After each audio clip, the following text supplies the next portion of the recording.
this heaven? No. It's Iowa.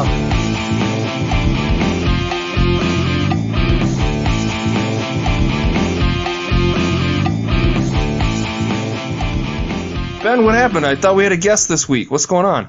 Oh, I shot him. He's right over there. I shot him in his face. I said don't shoot him. Oh, I got confused. I thought you didn't want me to take any pictures of him. I'm sorry. I didn't realize you didn't mean with the gun you didn't want me to shoot him. I didn't have time to mess with him. How could I do a podcast with you if I'm busy tying that guy up?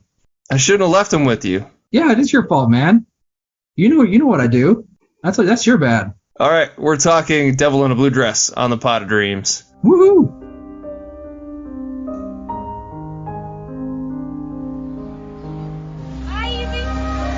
For Ezekiel Rollins, L.A. was a world of sunshine and shadows.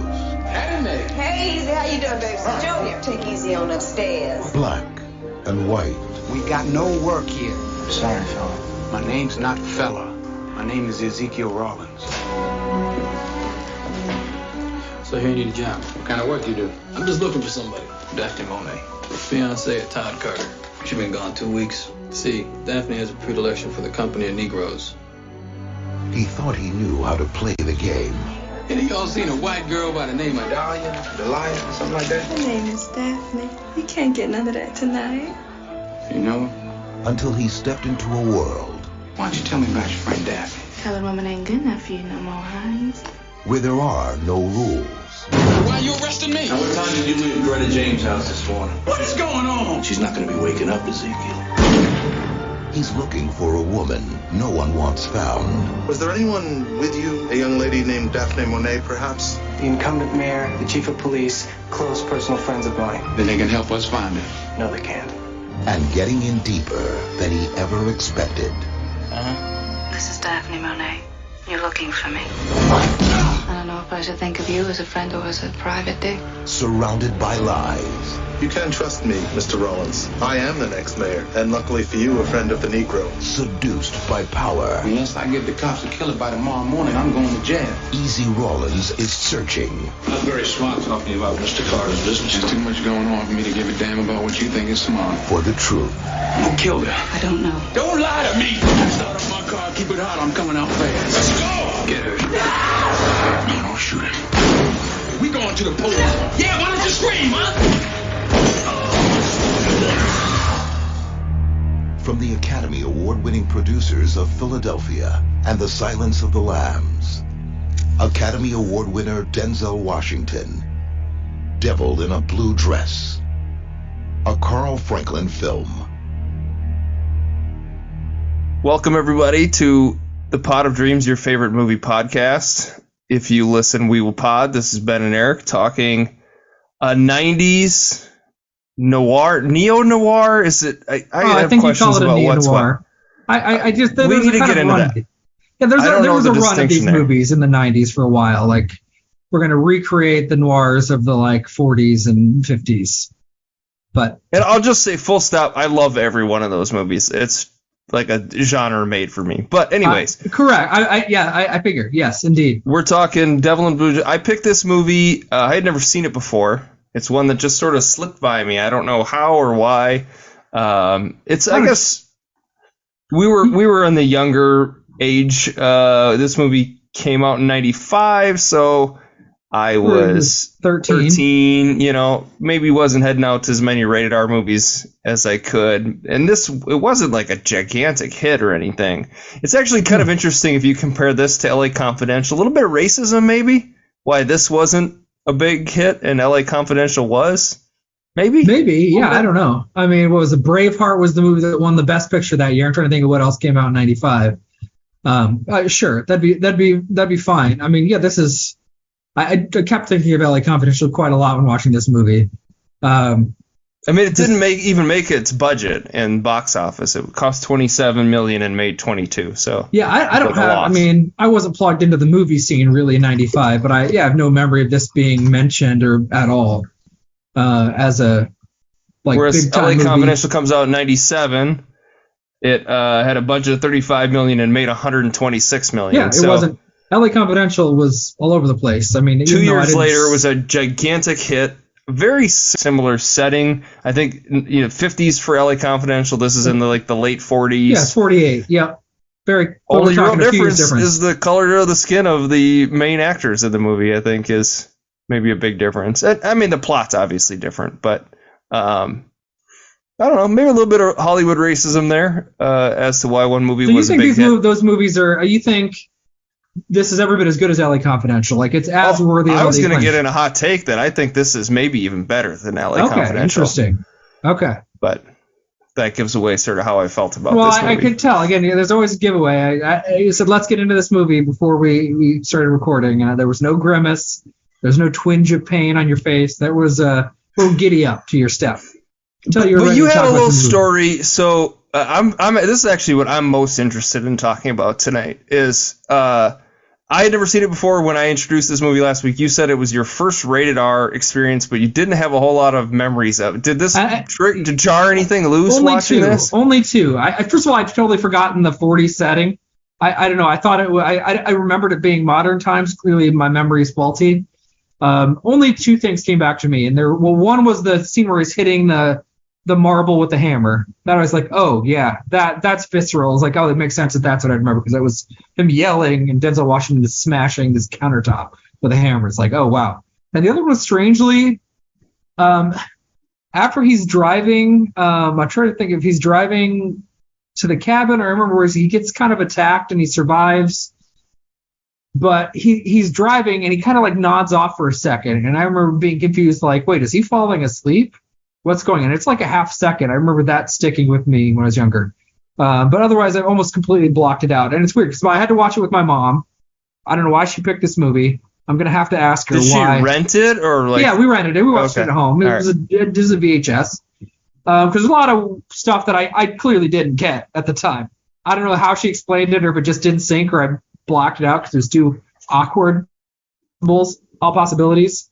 Like the sex scene? Did she explain what was happening yes, there? Hitting the spot. No, I didn't get any details about that's my spot. That's my spot. You didn't ask, hey, Mom, what does she mean by it? Or the kitty, like the mayor candidate with the, child porn and the raping of children. Memory of that. I was like, whoa, that really jumped out. I did not expect that as a plot twist in the movie. And I probably just didn't understand. My mom was probably spending most of the time trying to explain the plot, and I probably just didn't get it.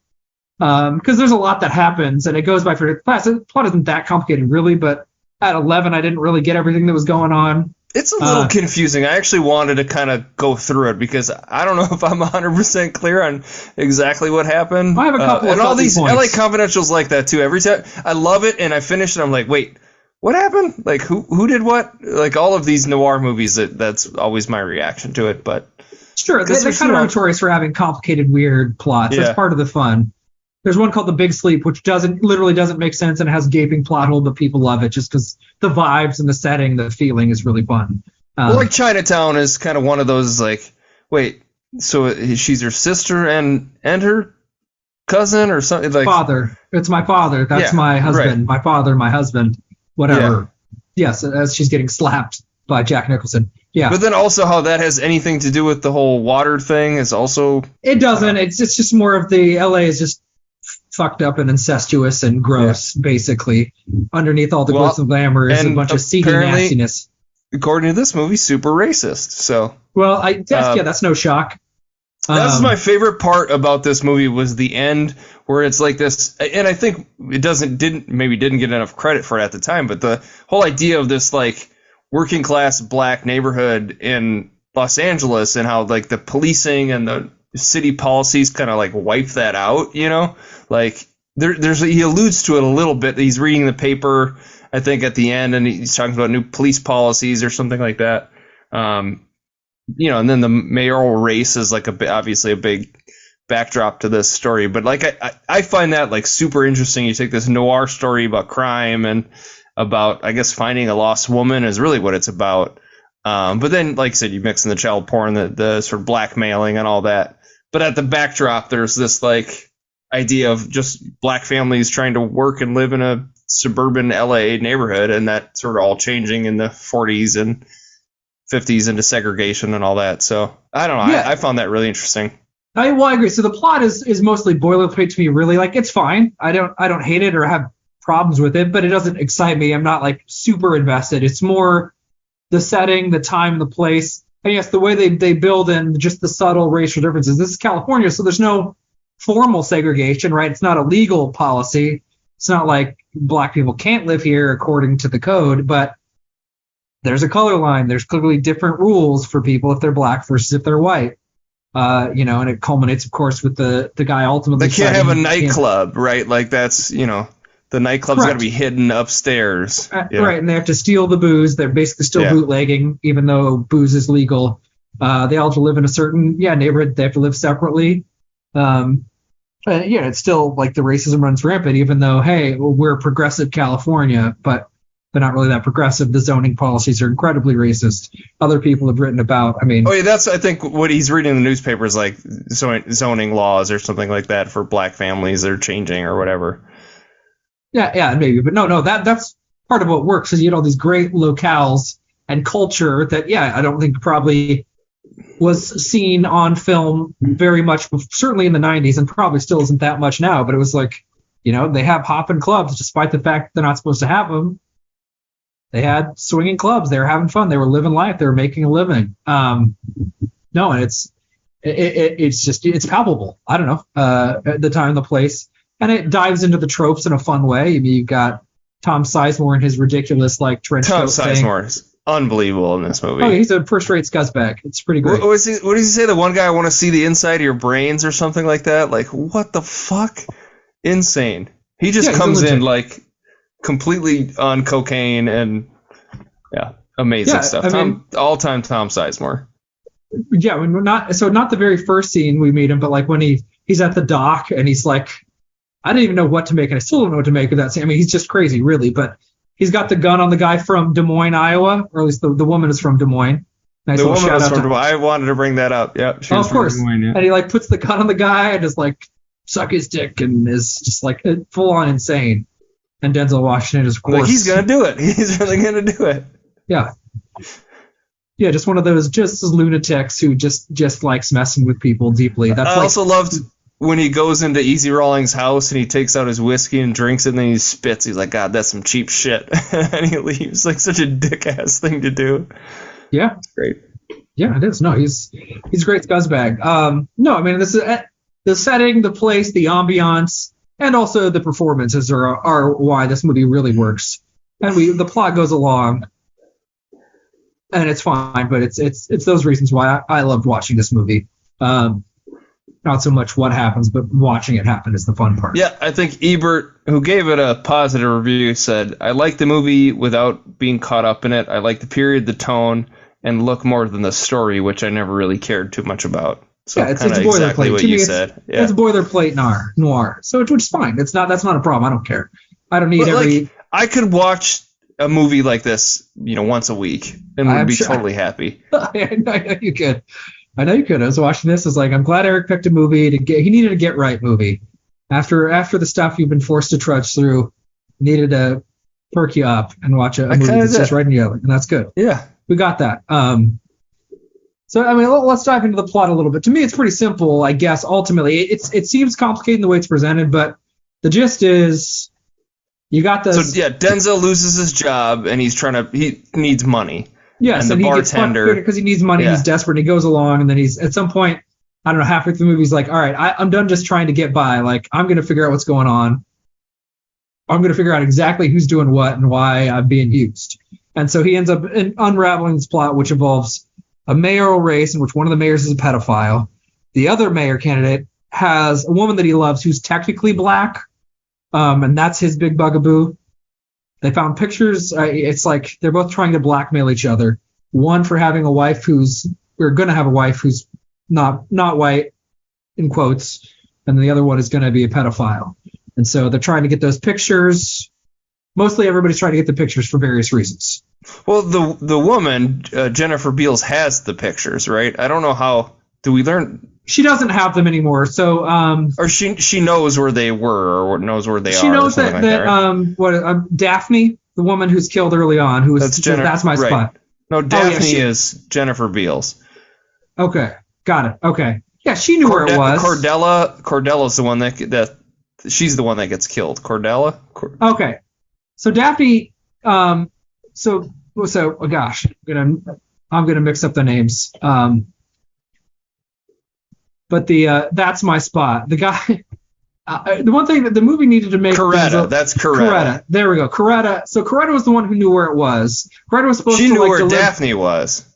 Daphne was, and she also knew where the letter was, and the letter was what really mattered. Daphne wanted it because she figured if she could blackmail the other guy, then she could get married to the guy who's running for mayor. Didn't she mail it though?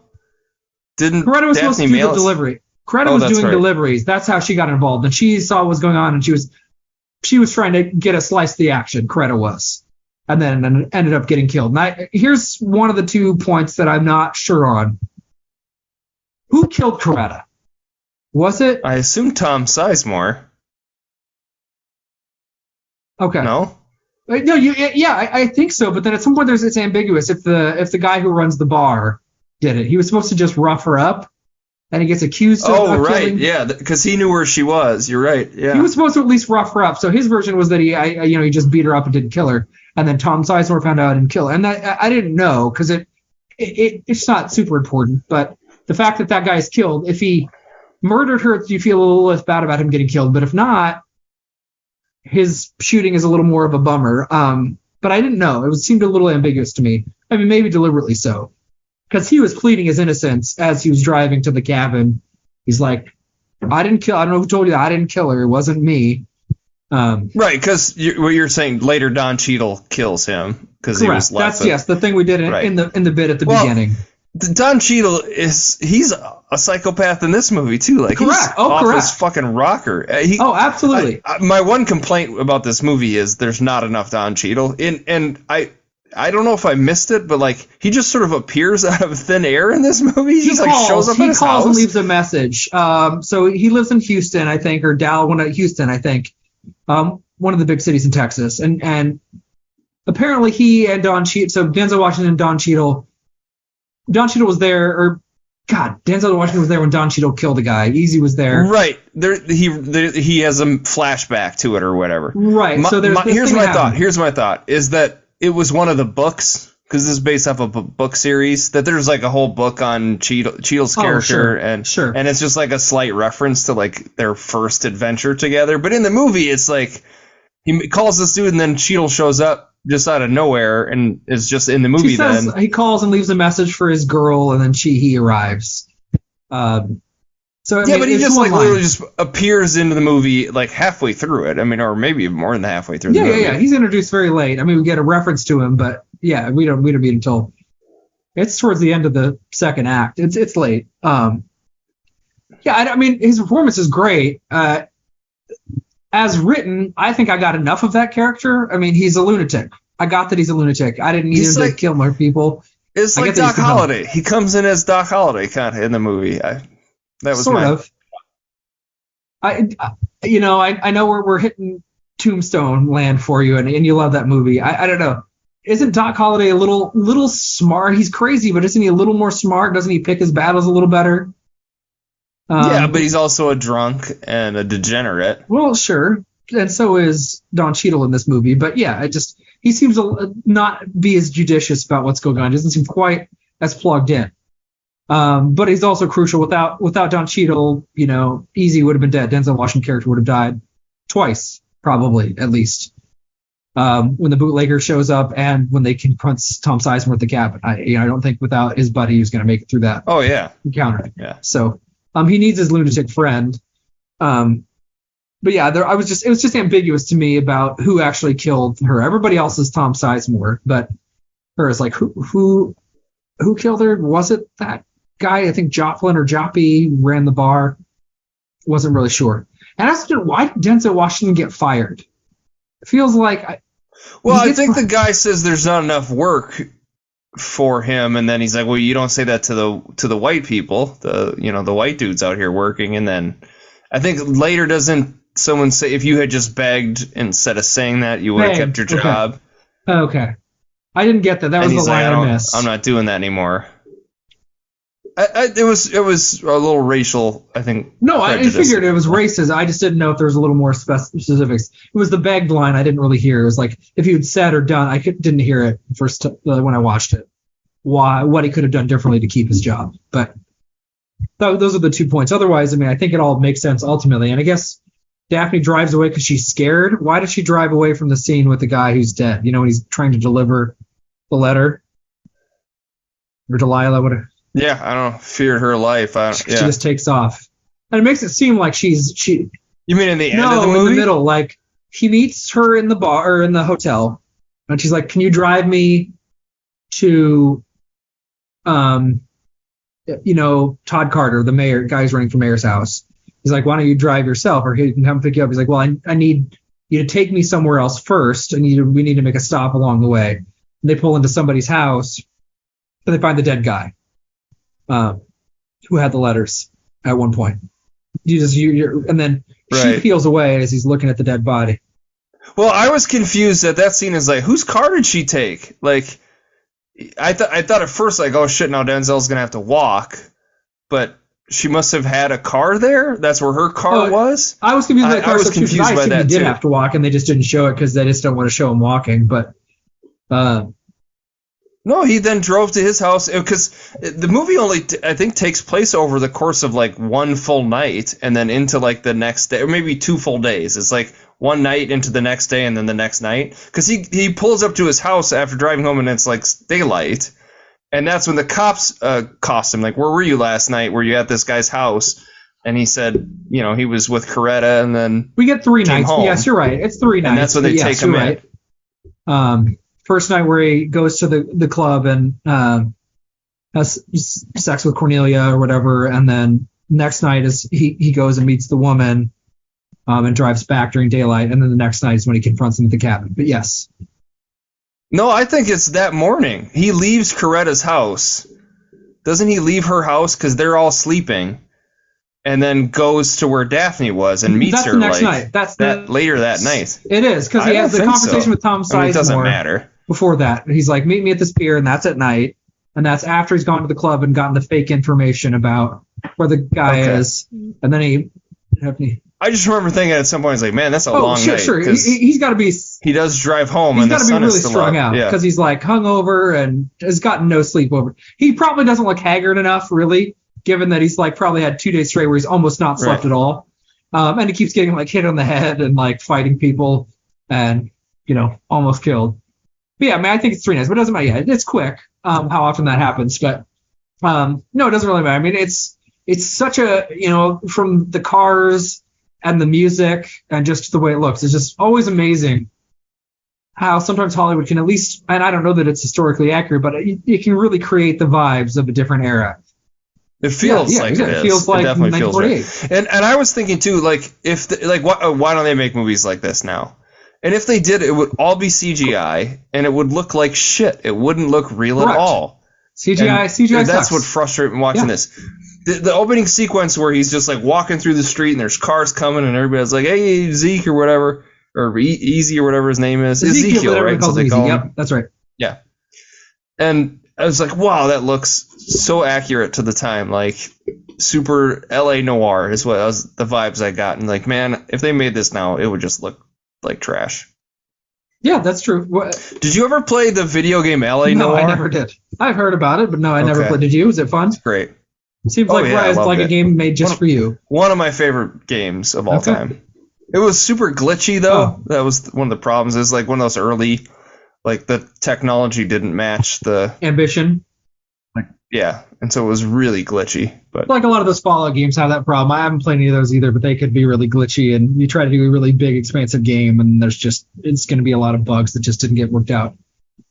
No, I haven't seen it, but no, it's you're right. We live in an age of CGI awfulness, and we're going to enter in an AI world of awfulness soon enough. I mean, God bless the writer's strike trying to fight it, but it's just going to be, you're going to sign off your likeness, and then they'll just be able to make movies with your gross pretend face as an actor. And it'll forever. look stupid. It'll look bad, and then it'll start to look be bad, but it'll be cheap, so correct. They'll be like, it'll be very it's cheap. worth it. It'll take nothing. Correct. Yeah. Yep. That's where we're headed. No, this is definitely a man. They don't make them like they used to kind of movie where you're like, oh man, took a lot of time and planning, and they had to pick the exact right locales, and they had to set everything up and find all the cars, and they had to be very precise with where they shoot, because if they get the wrong shot, the skyline will be screwed up or a building won't look right. They get like a modern McDonald's in there or whatever, like they got to be just really precise. And it looks great. You know who did that really well? Quentin Tarantino. And yes. But he got one big detail wrong, but that's okay. He got one thing that wasn't historically accurate. There's one big detail that was just totally like made up and unreal. But I get what you're saying. Yes, a lot of fidelity. It's great. He did a great job. Quentin Tarantino's a great filmmaker. Are you sad that he's only going to make one more movie?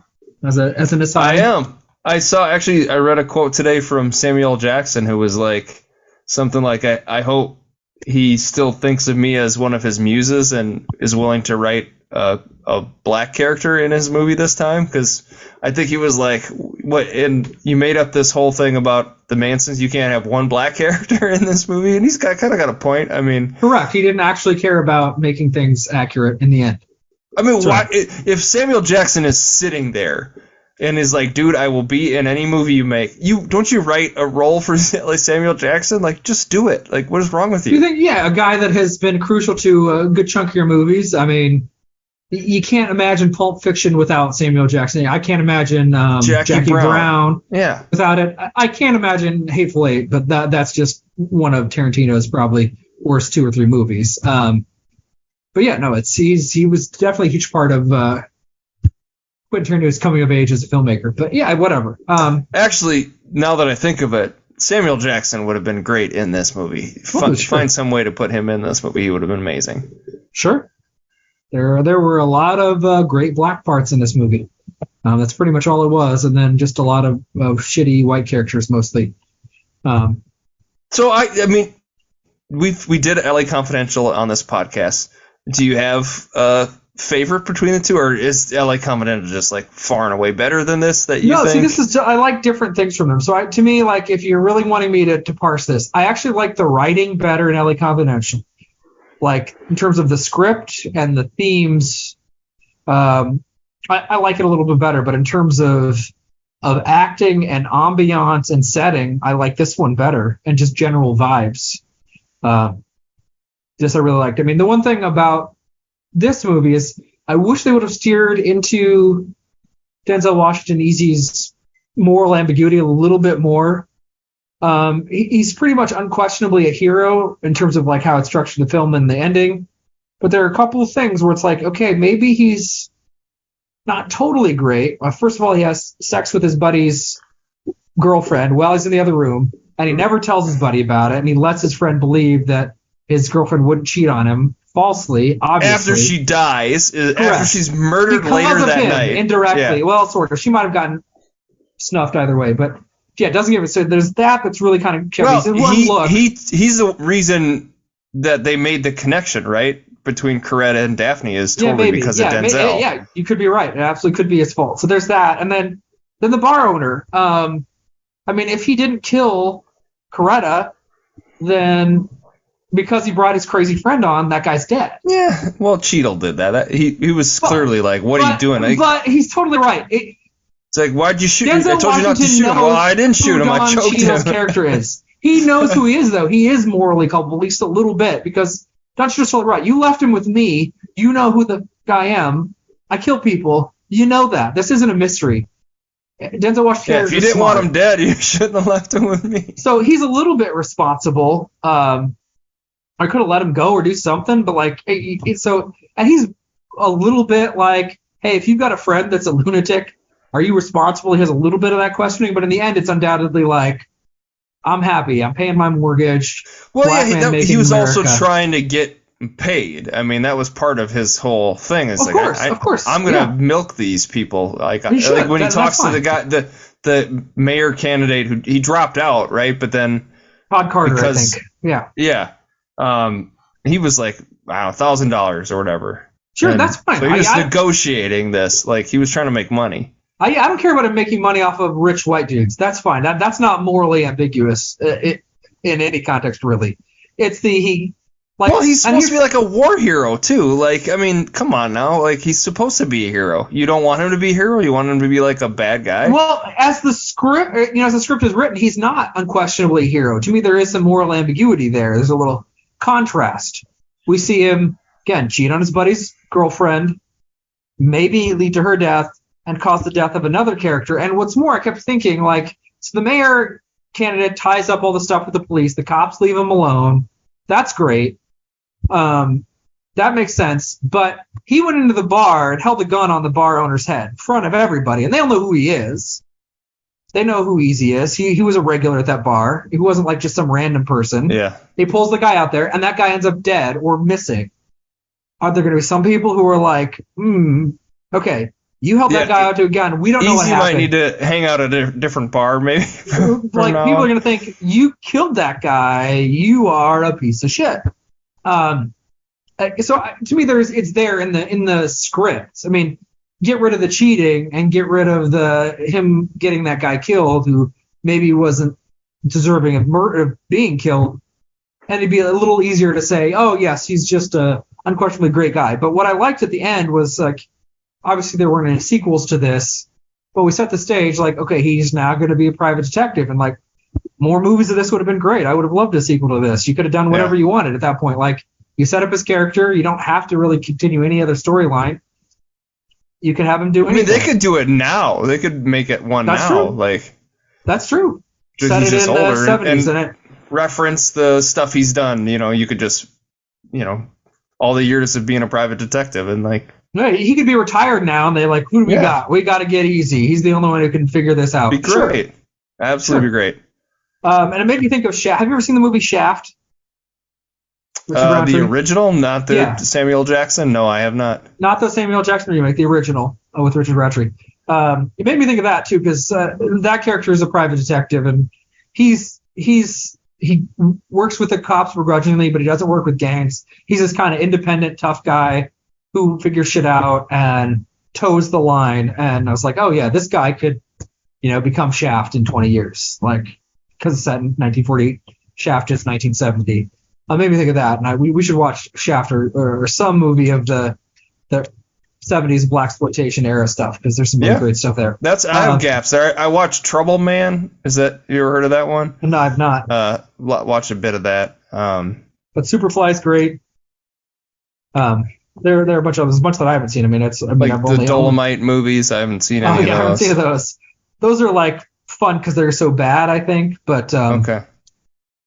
Some of them are more traditionally like, oh, this is just a solid action movie with a great like early 70s soundtrack. I don't even think of that. No, I mean, I liked that, but I was just thinking like, wait, is he that much of a hero?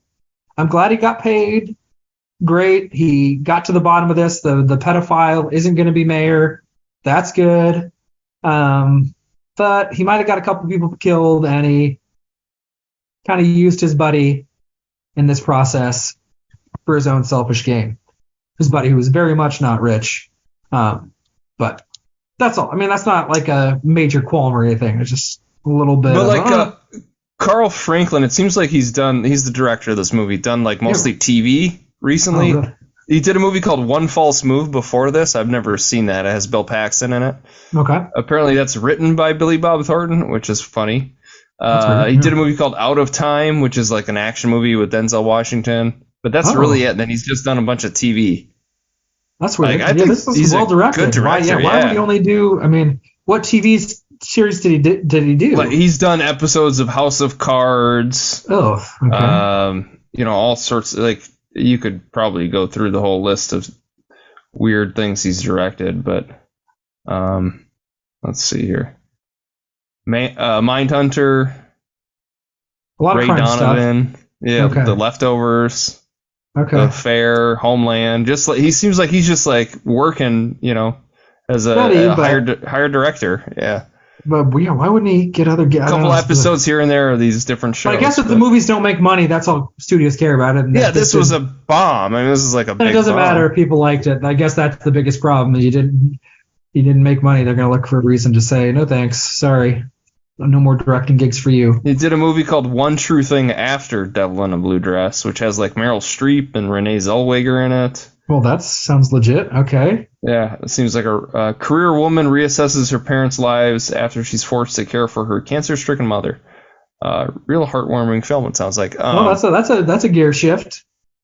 Yeah. So just kind of maybe couldn't get hired. I don't know. It's weird. Yeah, I think this movie's really well made. No, there's no problem with the direction really. Yeah, it looks great. I guess it could have been no, that's not even I mean, it does what the story needs to do. I guess it's not super flashy. It's not like Brian De Palma extravagance or anything, but it's like it's very functional. I don't know. The direction never gets in the way of the story. Well, how does this compare to like the Humphrey Bogart noir movies? Do you think? I mean, those obviously have a special place in our like cinema history because they were like such a big deal. But I mean, those movies aren't all that. I love them. I just love the vibes. I love a detective and a plot twist here and there. Like I love those kind of movies. But like, why is it that in the 40s those were giant, and then they kind of disappeared? And there's I pulled up a list best neo noirs from the 90s.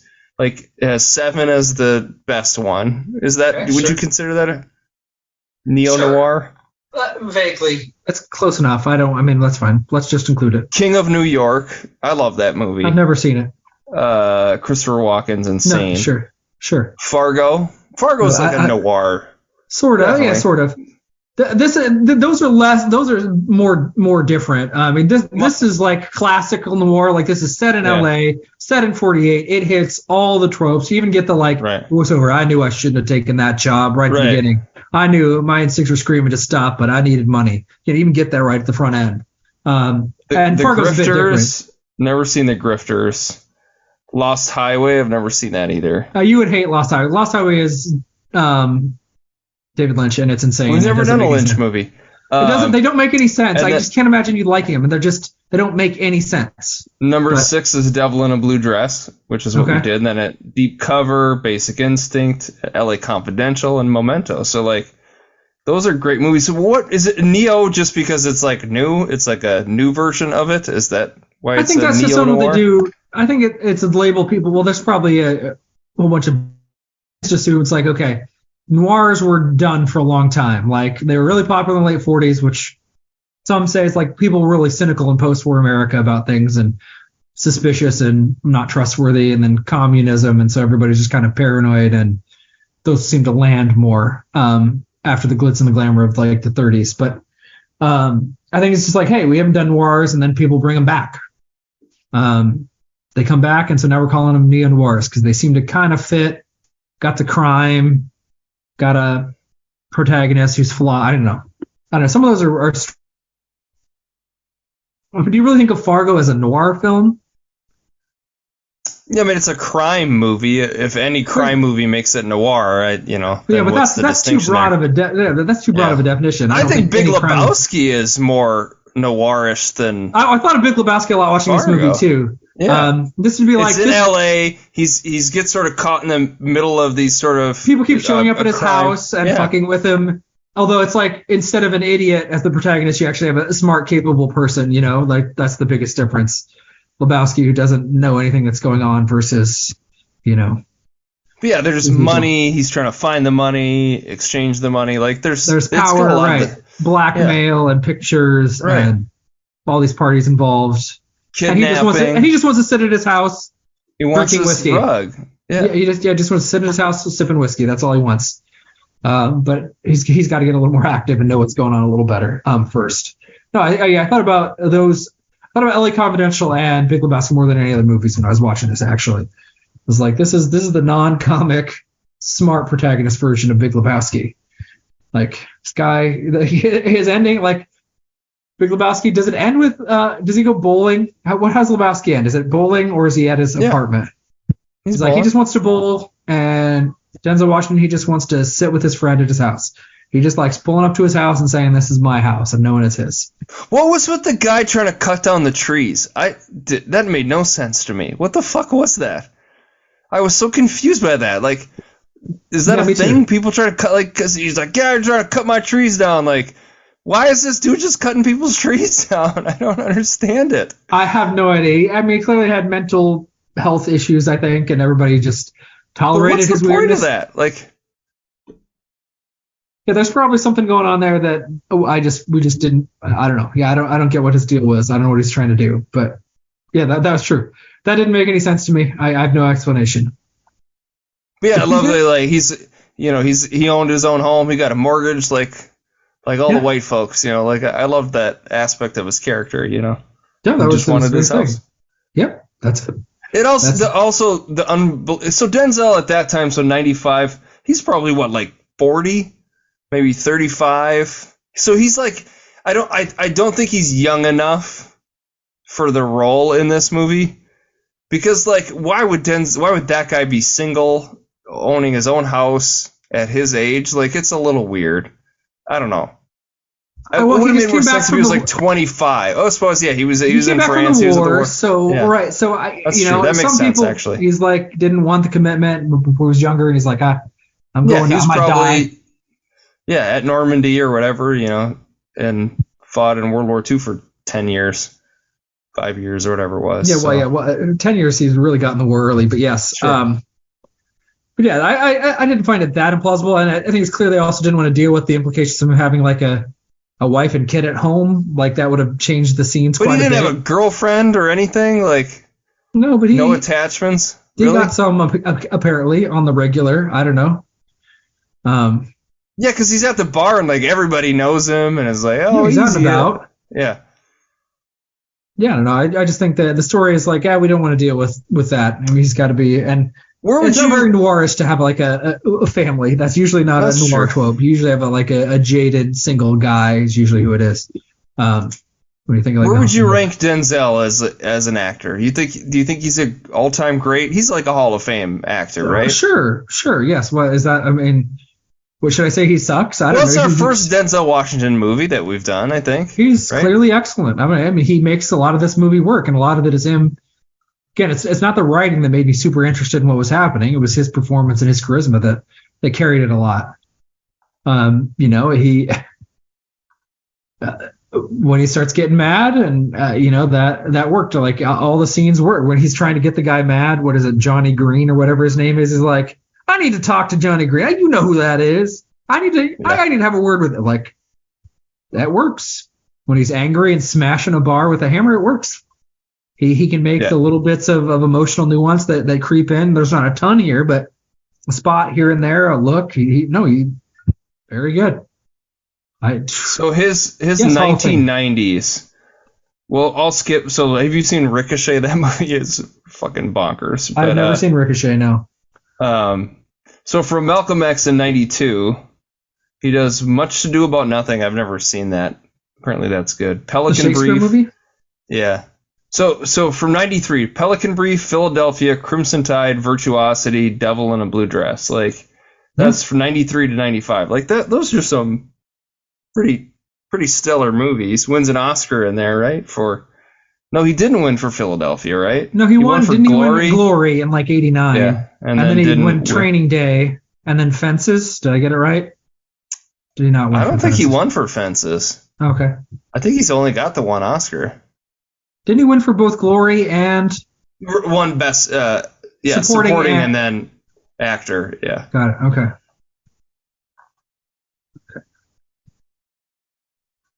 Yeah, I don't know. Like I said, I think maybe Samuel Jackson could have done this, but there weren't a lot of actors like that in the mid 90s that could carry this kind of role.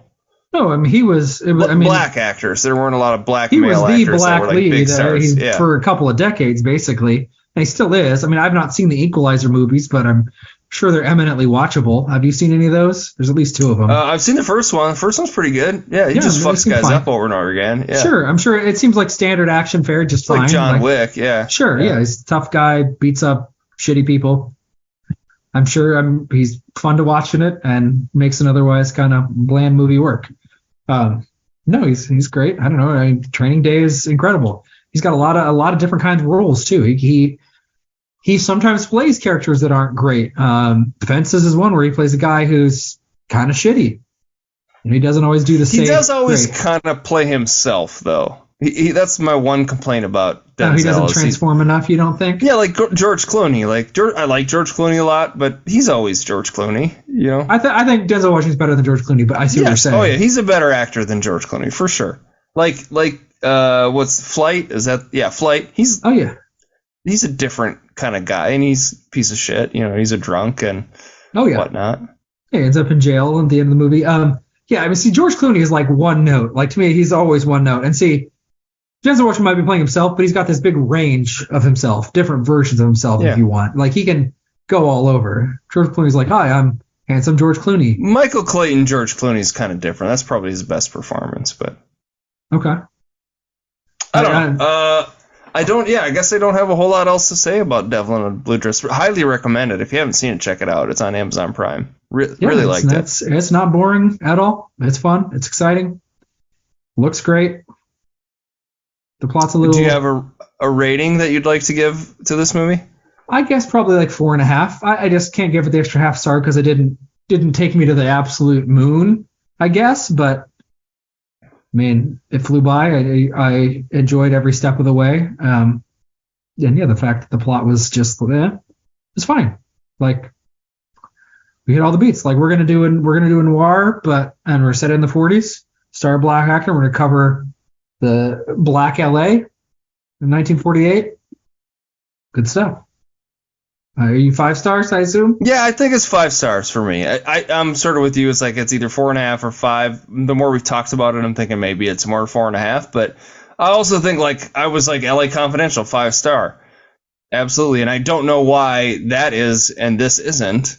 Yeah, and I don't know if I gave that 5 or 4.5. It was one or the other, but there's maybe the action is not that great in this movie, although the fight scene with Tom Sizemore in the cabin's kind of cool. The shootout they have is kind of interesting, but there's not a lot of action really. No, very little action. No, very little. Yeah. I liked the fight with the guy that tries to kill him at his house. That was like the best sequence. I mean, it felt like people actually fighting. It wasn't like an action movie. It wasn't a kung fu movie. This was like 2 dudes struggling and scrambling to try to murder the other one. Yeah. In a way that felt very real. I mean, and then the shootout at the cabin was fine. It was okay. It didn't stand out to me as great or anything. It's just he shoots through the window. I'm kind of like, what's your technique here? But yeah, I like the aspect that this is about a place that is rarely in movies, and about people that are rarely in movies in that time period that isn't talked about much, and then sort of changes that would happen later on, with the black cult community in Los Angeles. So, yeah, I don't know. 5 star, I guess, for me.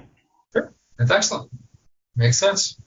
Very, very good movie. A lot of ways to make a connection, Eric. How do you get to Field of Dreams from this one?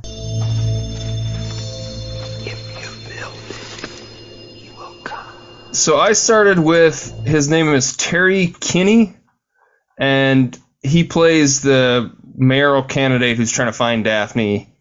I can't remember what his name in the movie is, but he has one of those faces, he's been in a bunch of stuff. You've seen him. I know him from the show Billions on Showtime. He's the hedge fund guy's fixer. I don't know. He's in a bunch of episodes. He's also in a movie called The Firm. Lawyer movie. You ever seen The Firm? With Tom Cruise, right? Yeah. Oh yeah, I've seen it.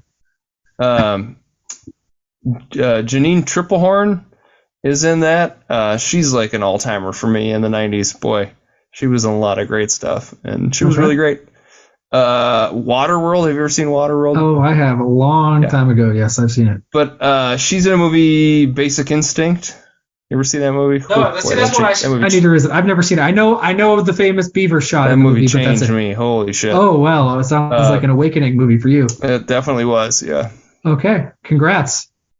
Wayne Knight is in Basic Instinct. He's actually in the scene where she uncrosses her legs. He's the one kind of leaning over, trying to sneak a peek.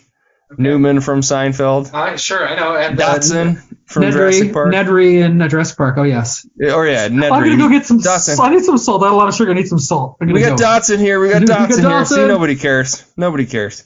And he's in JFK with Kevin Costner.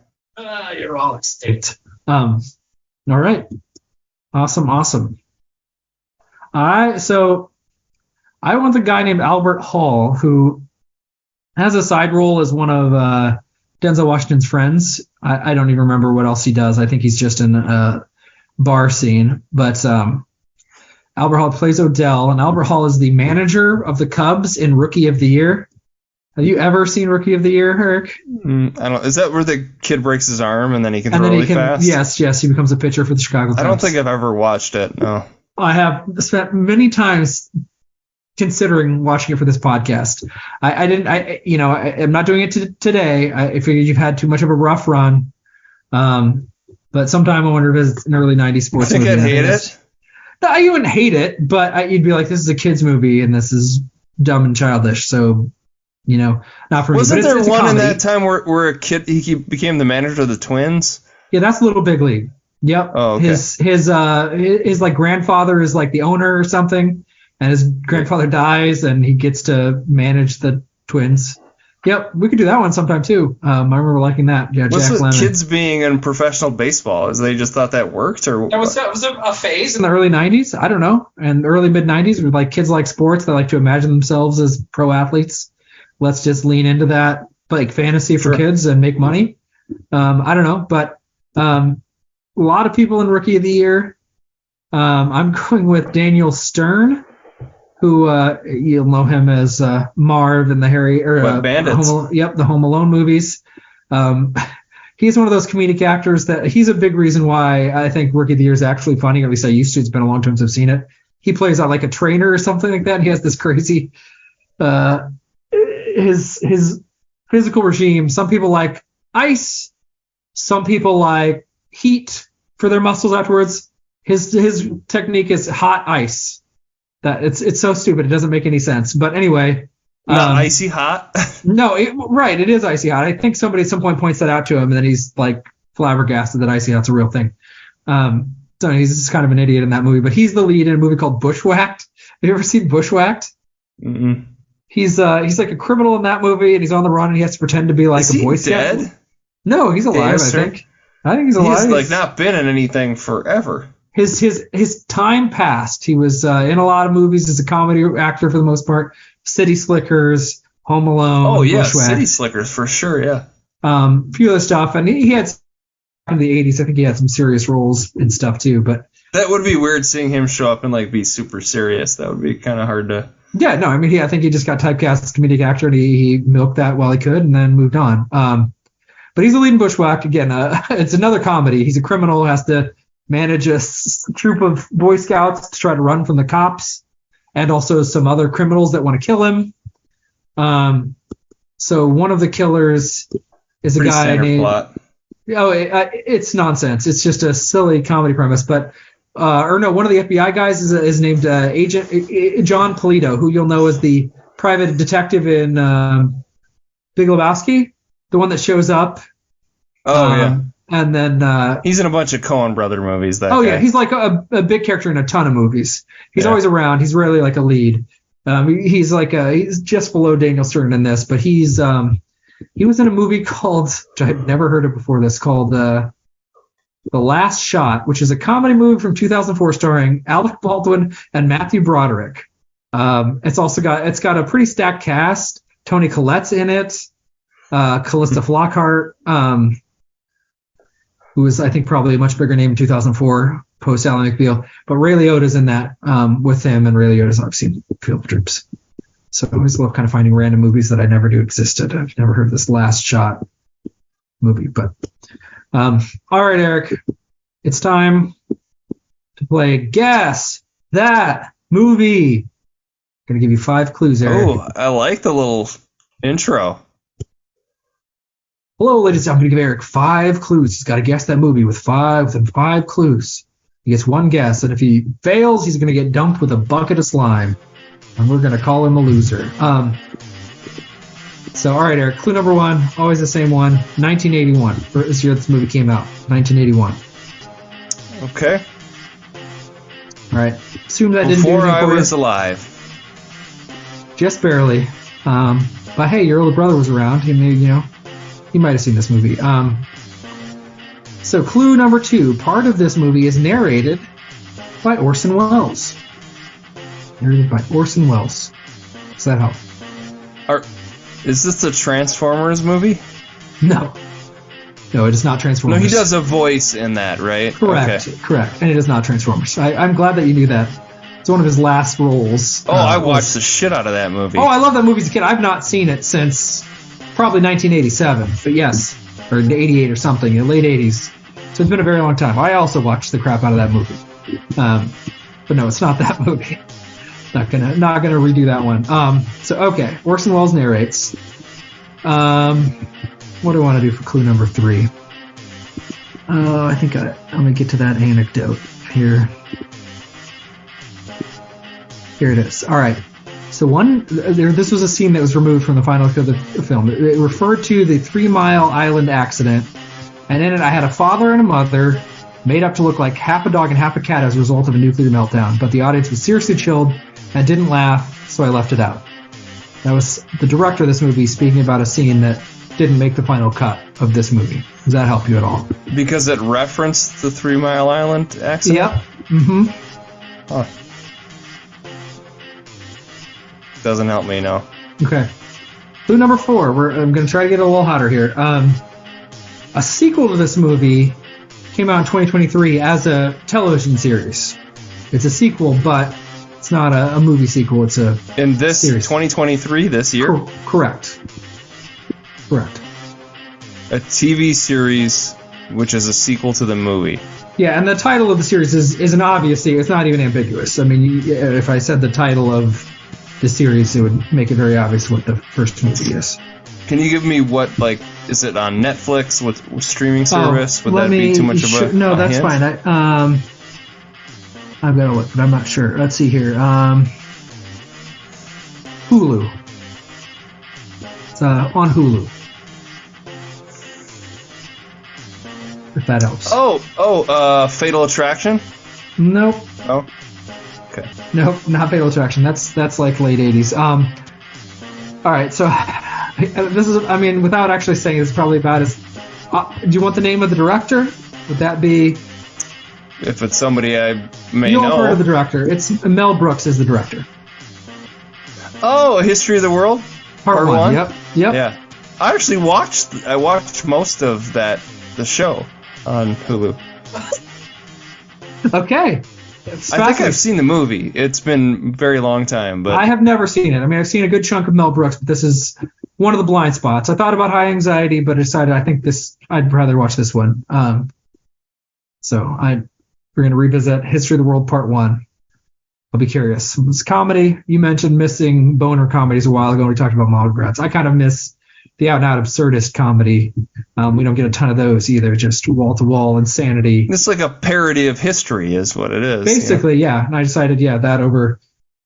I wouldn't mind a Hitchcock parody, but I was like, let's not do high. Let's do History of the World Part 1. So, all right.